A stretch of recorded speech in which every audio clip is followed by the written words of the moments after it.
Usually when you think of Brahms, you think of comfort food, like my chocolate shake here. Good. But Brahms isn't always comfortable. Today's in the drive-thru, and I often come on Sunday nights, and there's a young man who works here who I've seen somewhat often, and sometimes we have a little moment of, I think I know you, that kind of thing. Could never place him. Tonight I figured out who he was. And here's the uncomfortable part. It has nothing to do with him personally, actually. But turns out he's a young man who used to come to Mass and was confirmed probably my first year here in Weatherford. I'm not going to say who it was, not trying to throw him under the bus at all. But the discomfort that isn't really fixed by a chocolate shake is that our towns are full of people who used to be Catholic in practice. They still are sacramentally, of course, but who used to be Catholic, and they wandered off, probably not through any ill will. They just, maybe didn't come to Mass one weekend, maybe they were busy for a second weekend, and no one noticed they were gone. And so no one said, hey, where have you been? Oh, we missed you, you should come back.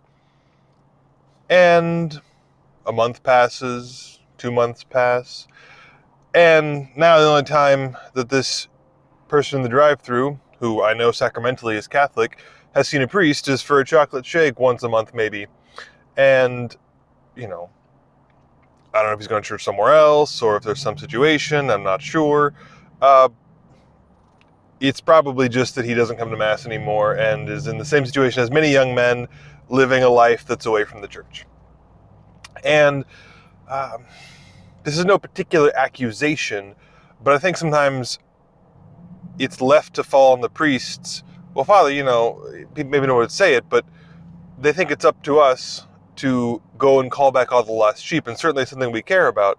But when we have hundreds of people, and you see someone, and you maybe you don't realize that they're gone for a while, or maybe you never realize they're gone at all, because you have a few hundred people, even some priests have thousands of people in church. We can't keep track of everybody. But that person you sit next to, or used to sit next to, and you notice they're gone, well, what do you do when you don't see them anymore? It's not Father's job. I don't live everywhere. We can't be everywhere. I can't go to every restaurant in town and find every teenager who doesn't come to Mass anymore. But you're all around town, around your own towns, your own parishes, your own families. You can do that work too. You may not feel like you can. You may not feel like it's your thing, but as the people of God, as the body of Christ, we all have that role to play. If we want to keep asking, well, why are our churches declining? Well, that's what happens. People of all ages wander off for whatever reason, and no one calls them back. No one finds them. Everyone who I talk to, next time I go to Brahms and he's working, I'm going to say something, because I can't not. But how many other Catholics, even people who knew this young man and others like him, have seen them, even known they weren't in church, and said nothing? And then we say, well, what's happening to the church? Well, that's what's happening. In a certain sense, nothing is happening, and so we're left with dwindling and dwindling numbers. If we want to get back to a church that is alive and growing and is part of a community of faith, we have to be bold and step out of our comfort zones. Yeah, it's going to make someone uncomfortable to say, hey, we haven't seen you at Mass in a while. We'd love to have you back. Where have you been? Not in an accusatory way, but in an inviting way. And yeah, there might be some awkwardness there because it's going to point out something that has gone wrong. But as any successful business person will tell you, ignoring the problem doesn't fix it. And so my plea is that when you meet people like this young man at Brahms, and again, I'll do my part next time I see him, to make that awkward invitation to actually care about their salvation and evangelize, to reach out to people. Don't be afraid. If you're not seeing them in church anyways, the worst that can happen is they keep not coming to church. But what will probably happen is they will say, oh wow, someone cared enough to cross that threshold of awkwardness to reach out to me.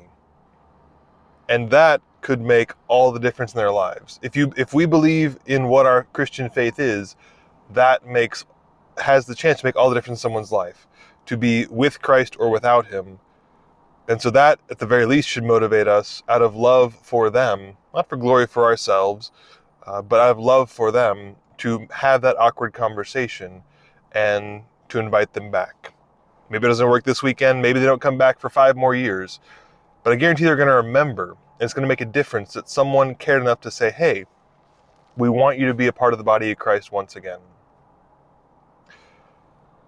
If you need some strength, get a chocolate shake to see you through.